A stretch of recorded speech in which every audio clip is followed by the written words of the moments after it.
I did have to laugh a little bit about the friends on the other side counter from what was it, round 2? There was 7. There was 7 played in the second Like match. that's an entire party. You fill the club with all your best friends. You show up and you play some Lorcana. Apparently, Absolutely. I guess that's as one does. It was a lot. It was a lot. So, trying to get what Joe has here. It's looking like card players are still getting set up at this stage. So, yeah, looks like the judge is going all in and helping us get everything right. So he's playing Amber Emerald. So we're gonna have Amber Emerald, which is the the lemon lime aggro deck. He named his deck. We're gonna give him a shout out. His name is the Lemon Lime Horror deck. So horror deck. Yeah, so we'll see if that's how that goes. So shout out to Joe here. I mean, True Blood, horror. It has a lot. There's a lot going on right now. He's got a lot of themes going. I mean, this is clearly planning ahead. Is that also a Jack Skellington sleeves? Is that what that is? I can't. I'm hoping that's what they are, but I might be wrong. I can see where you're going with it. I also kind of see like an animal head in the middle of the sleeve, but I can't quite tell. Yeah, all right. We're off. Definitely feels like a feels like an ink blot test at this point, but yeah, looks like we're actually getting underway. So let's see what the players are. They going to come out swinging out of the gates or not? Well, the good news is I officially have access to the deck list. Ooh, so that's good. All right. So shout out to our boy George for making sure we can get all the information for everyone. So this is a very stock Amber Emerald deck we're looking at here. Nothing too crazy in terms of tricks, although we do have some foil Cheshire Cat, so that's the big shout out here, right? Ooh, nice. We have seen a few foils on stream, and they do show up fairly well. I was a little surprised that they were showing up so well. I mean, they're a lot of them look really nice. You can definitely. For sure. What's crazy is that you can tell immediately the difference, which I thought was very interesting. Exactly. We get an early road friends there, so looking to fly solo with the Stitch instead of picking up a posse and entourage to go out with. He might have multiple here. It's hard to say. All right, this is the second Hey that's hit the board, and I'm a little surprised at the quantity. I will admit. The Hey is in fact 2 more Hey than I expected to see today. I think anytime that Stitch Rockstar is in question, every 1 and 2 cost character will have a place. That's a fair Whether or not we can debate on the likeliness of it, that's fine. But at the end of the day, when you can play a card and tap it and just draw a card, it's hard to argue. But we do get a Rafiki here early, which is nice. This is a really good tempo swing for the deck. Exactly. Being able to get rid of Zimba, being able to get rid of Hey, clear the board, still have 2 guys in play. It's pretty good. Bye board. If we don't have a Rafiki of the day, correct? That is the first Amethyst deck that I think was even playing Rafiki in it. So wow. Yeah. We get the cat. That's a bold move, Cotton. So the cat here is like a really behind the curve play, because this Rafiki can now just literally exert and draw 2 cards if we still have friends, which I'm hoping for, which we do not. But this is also a fine play. We'll just kind of like Rafiki. friends. That's also, I think that's a foil Rapunzel, so that might be a real big shout out there. But this is pretty big. So now our Rafiki got to trade with a card, it got to draw us a card, and it gets to also trade with the Cheshire Cat eventually. That's a lot of work out of a Rafiki. The word on the street is if you end up getting more cards than your opponent, you're in good shape. I've heard that before. Most of the time today, that has been very true. Hard to argue. So Hans, probably, I really do like the Steel Hans, but I'll admit to playing Emerald-based aggro decks offline, and I love this Hans. Not a fan of the row of that there. He wrote his second friends. Not particularly a fan of that line of play. You think that's I would have much rather stage? I just would have much rather. Yeah, I just would have much rather exerted my Rafiki, drew 2 cards, and moved on with life.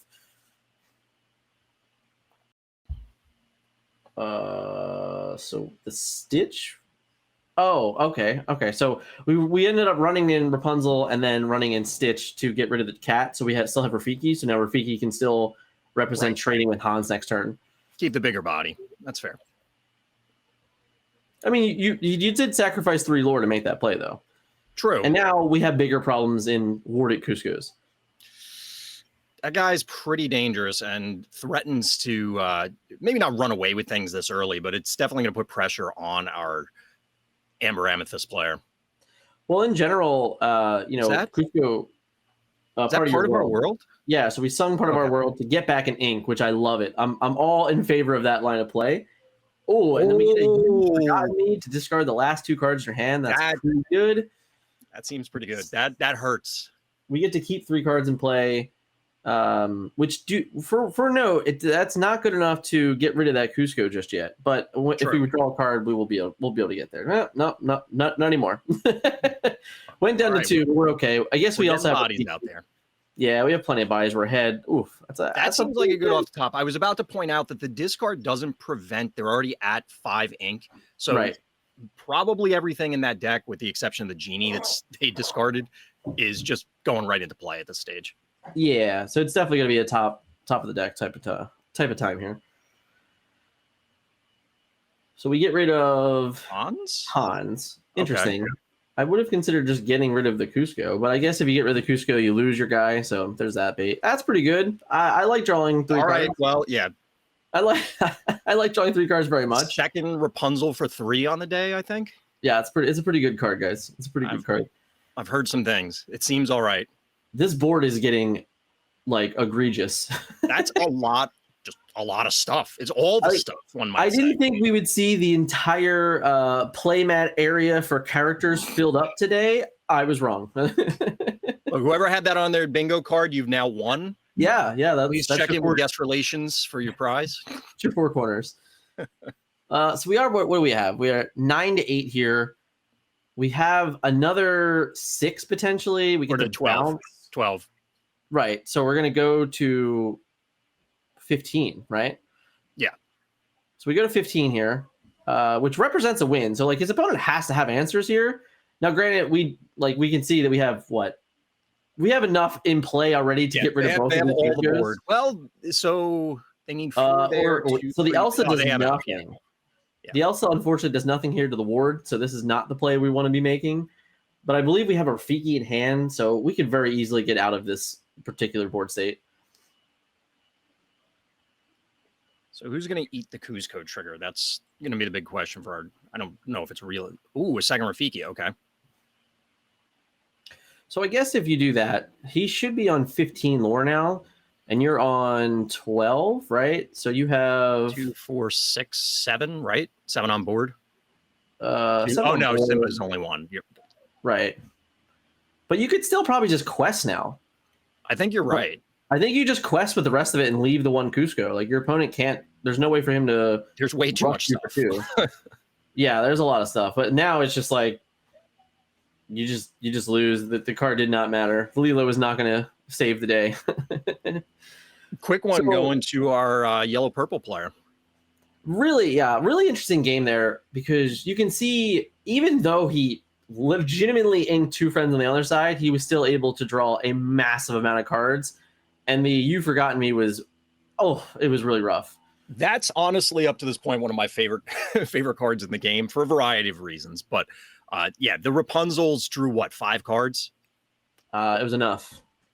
It was a lot of cards. However many, it was all the cards. It was a significant amount that kind of just buried their opponent under card advantage. Yeah, it was so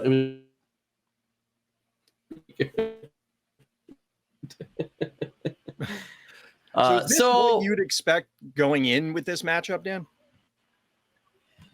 Yeah, in all honesty, I think especially if you're the player that's getting hit by the discard too, I think you're in a bad position. The Emerald has way less draw power, so you're very much relying on your Amethyst at that point, or your Amber at that point. So the player that has Amber and Amethyst has well above the curve of the draw that you do. So if they're able to get the You've Forgotten Me off first and just put you in a really bad position, it's going to be very hard to recover in that matchup. Yeah, it feels crippling. It was absolutely, and like even the card he drew off, it was great, but it's like you have to drew all that like literally every turn. Yeah, you have to hit runner, several more runners after that just to continue to keep up with all the cards your opponent had. Right. And it looks like we're getting some pretty extensive mulligans out of both. Or no, actually, he's keeping what? I can't quite tell. 1, 2, 3, 4, 5, 6. So he's mulliganing 1, maybe. Yeah, it's a little. It's blending in a little bit.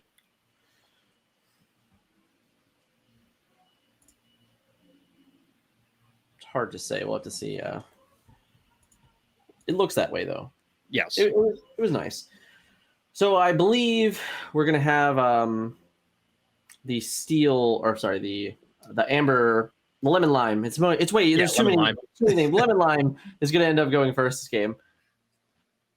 Hey, I believe he did go first last game as well. So there's a hey, right? Or not? Oh no, we're changing our mind. We're actually gonna see another hey in play. All right, we got a Lilo. So they are running Lilos. I saw a chat was mentioning that maybe they don't have Lilo. I can't tell. Oh, I think that was You've Forgotten Me. Yeah.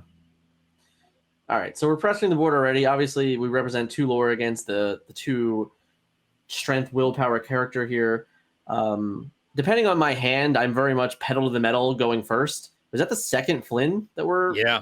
Oof. What is your turn 2 play if it's not just that? 2 1-drops? Oh, okay. So Simba, that's completely reasonable. Yeah, I mean, I think I'd the still 2 lore game there, 2-0. Sorry to cut you off, guys. Still would have rode the hey before the other Flynn, but... Yes, absolutely. Especially if you have the turn 1 play. If it was going to be your turn 1 play, I get it, but I don't see why you're holding it. All right, so we just try to quest back, and we're going to try and race from behind.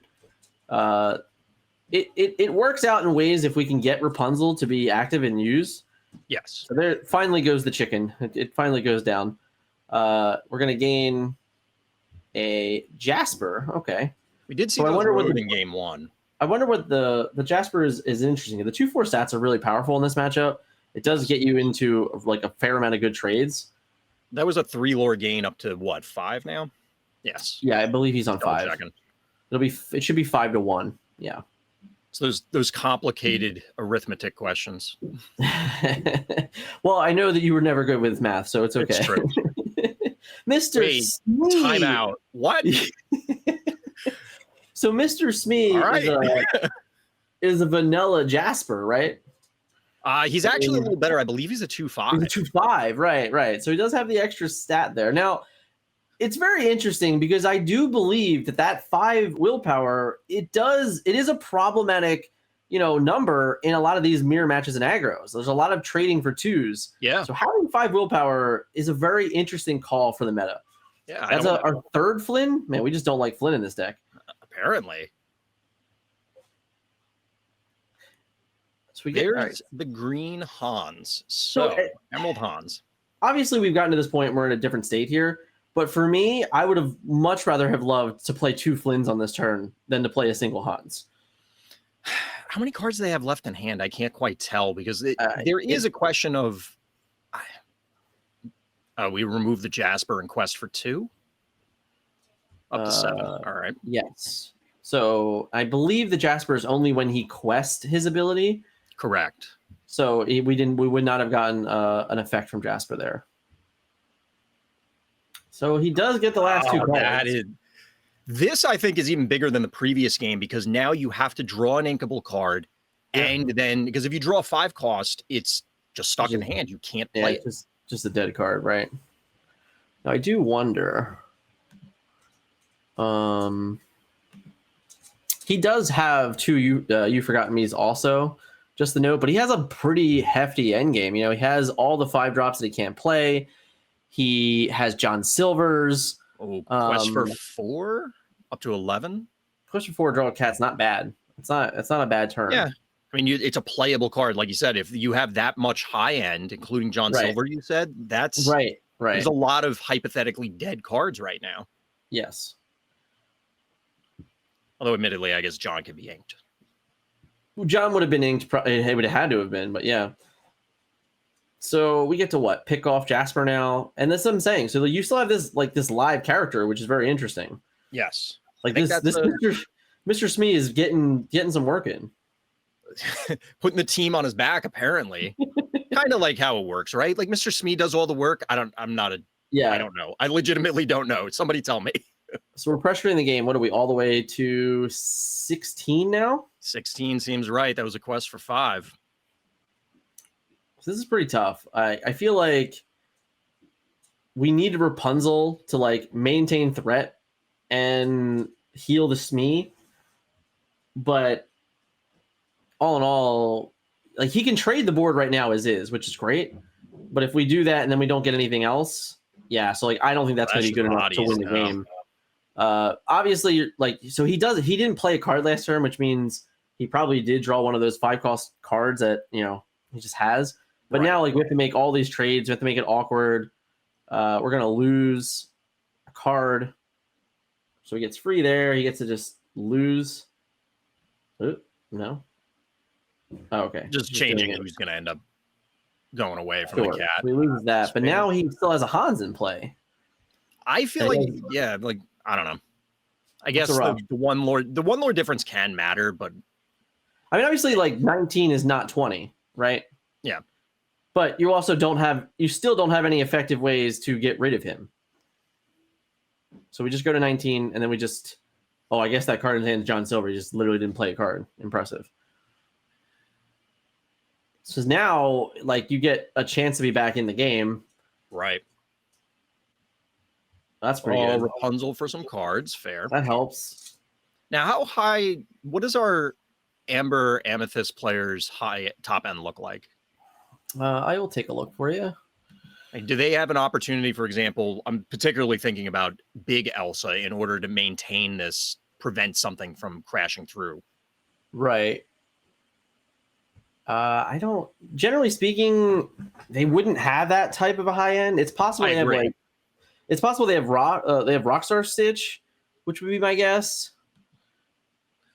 Genie, huh? That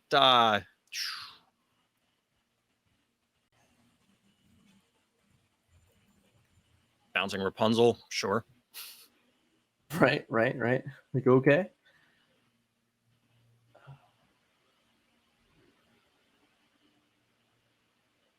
Yep, and looks like they're scooping it up.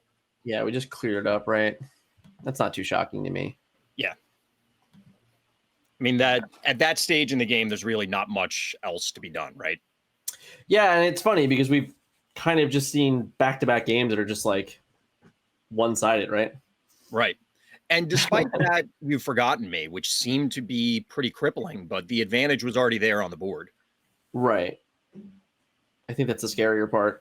But now we're going to get to see what this deck can do on the play, which can be really scary. If he can hit an early Lilo or, just early pressure, the Emerald Amber decks just don't have a good way to really act with the board that well. And explicitly, he's also playing Rafiki. So for the Amethyst version. So even whatever he tries to do, you get really good trades for Rafiki. So I think this might be a really tough matchup going second for the Lemon Lime deck. Yep. I think you're absolutely right. This is going to be interesting to see if any of the players have a trick up their sleeve tactically. Because from what we've seen from the list thus far and what you were mentioning earlier, it's going to be an uphill battle. It's going to be an uphill battle. All right. So we are going to double check in on Sam's deck list here. Because Rockstar makes a lot of sense. Mm-hmm.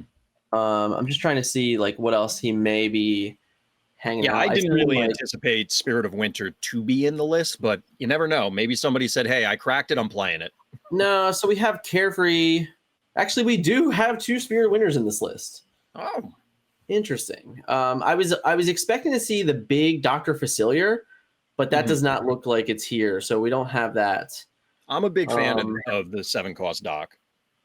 Yeah, it does not seem to be here. But now to be noted here, this You've Forgotten Man, he plays 4 of them. So Sam has 4 You've Forgotten Me's in this deck. So seeing it in both games so far, I guess it's just not as shocking. True. Very true. I mean, I haven't seen too many people play it against me. It doesn't seem to be a widely accepted card. Right. But it can definitely create some backbreaking scenarios. Yeah, it's pretty interesting here. So he opted to play 3 Partier Worlds over playing any of the Hades, the 4-cost Hades. That's very interesting. All right, so we got how many songs does he have? Are we looking at something that's a song side of things, like an aerial? Nope, we do not have We do not have Ariel on this list, no. That is interesting. Yeah. Especially, of course, you can sing it, but still. Yeah, the tempo that you can be gained with having a character and another character rather than a song and a character is quite different. So we get a good old Duke of Westlington, right? We gotta love the Duke. Yep. Old fan of the Duke. We get a second stitch, and we go up in one lore. So Sam gets on the board first. First blood, sort of. Not really in this game. I don't. No, it's like the opposite. It's kind of weird. Yeah, it's literally the opposite. All right, so we get to get down. Flynn does hit the board instead of being all in the inkwell. We get one early this game. We have a Mickey Mouse draw there. We no longer have a Mickey Mouse. I can respect the inclusion of Mickey. The 2 lore can be very relevant, especially if you're trying to be more aggressive. I mean, yeah, 2 lore 3/3s are, I think they're underutilized. So we get the Mr. Shmee. Now, Mr. Shmee he had a dominant force. He really was not bad at all. Especially right now, like Mr. Shmee, like he gets to potentially run into a Duke and then get Rapunzel to draw my cards back. Like you can make some nice trades with this card. You can definitely see the offline deck building with that combination. It's like, oh, I can do this and then draw a gazillion cards. Right. I mean, listen, 5 health is, it's not nothing to shy about. Exactly. All right, so we get on the board here, all the way to 4 lore, right? Yep. So yeah, so we're at 4 to 3, I believe now. Yes. All right, so he's going to lore or get rid of Wesselton, and here's the play we were talking about. We get rid of Wesselton, we get to play the Rapunzel, heal our Mr. Shmee, draw 2 cards, and just feel great about ourselves. It does seem like a pretty solid position to be in. You can't really complain too much about that. Looks like Flynn's going down as well. Right. So we're going to trade in the Flynn. We have to discard a card now. Yep. And then I assume we'll pick up another lore here. Yep. So we'll pick up another lore with Sam. So we are at 4 all, each player now. If you are our Amber Emerald player, I don't feel good right now. It's tough. Obviously, you have the ability, so my opponent right now has 4 cards in play, but they only represent 2 there. Sorry.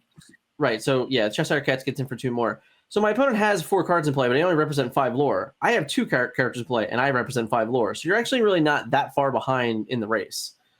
True. I'm looking at it from the perspective, and again, we can't quite tell exactly how many cards are in our Emerald Amethyst player's hand. Well, now it looks like 0, because that's another You've Forgotten Me.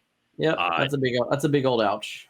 It's ironically in the aggro, well, maybe not ironically, but in the aggro mirror, it's coming down to card advantage, and our one of our players is doing much better in that department. That card was crippling. We get to gain 3 more lore there. Yep, that's a big play right there. Now he did have more cards in hand, so it wasn't like totally crippling, but we're definitely low on card advantage. Just being reminded to reveal the stitch there before the row. Is that a Mad Hatter, I believe? That is a Mad Hatter. So that's probably the best card you can see after you got You've Forgotten Me. It seems like a pretty good one. Just get that refill going, maybe. Right. All right. So we are currently at Sam with 7 lore. We just gained 3 more for Joe, so he'll be at 9. And then we're gonna ready up, and we have, I guess, some interesting choices here. So we have Elsa? I think 2 Elsas in his hand, a big Stitch, I believe. Can't quite tell. I think there might be a little Stitch there. Yeah. Which is the 4th little Stitch? Yeah. Problems to be had, right? Too many Stitches. Yeah. Not exactly what you want to see. Despite filtering through that many cards, well, maybe not filtering, but drawing that many cards, still not quite seeing in that second You Have Forgotten Me. It's kind of dead weight at this point. I guess it's an ink. I mean, it's not a dead weight for what it's worth if you can remove the Hatter and then force the cards that you use to discard. So that's a fair point. I think it's worth holding on. Rafiki here helps. But so I guess you're in a good position still, because now your opponent is going to draw his card off the top, play his card, and then you can just run 2 cards in the Hatter. The card draw means nothing, and then you just You've Forgotten Me and put them right back to ground 0. Yep. But it does get to go 3 more there. Right. And trading back with +3 from Joseph. Yeah, so we're currently at 12, right? 12-9. So Joseph now is at 12. Sam is at 9. Yes. He did not play a card. So this is kind of what I get to talk about. 12 right? to 11, excuse me. Sorry. Is it 11? No, it is 11. You are correct. Yeah. So, man, there's a lot of speed going on here. He's just sending it, 1, right? 2, 3, 4, 5. Yeah. So 5, he goes to 16. Yep. So he'll be at 16, and then his opponent just doesn't have it. That's a lot of stuff. Yeah, that's kind of what the capability of that deck is. The Rafiki was massive, as we expected, coming in, getting rid of multiple cards throughout the matchup. All in all, we said it was going to be really tough for Emerald, the Emerald Amber, like on the draw. It's just a really, really rough matchup on the draw. This Mr. Sneeze worked great.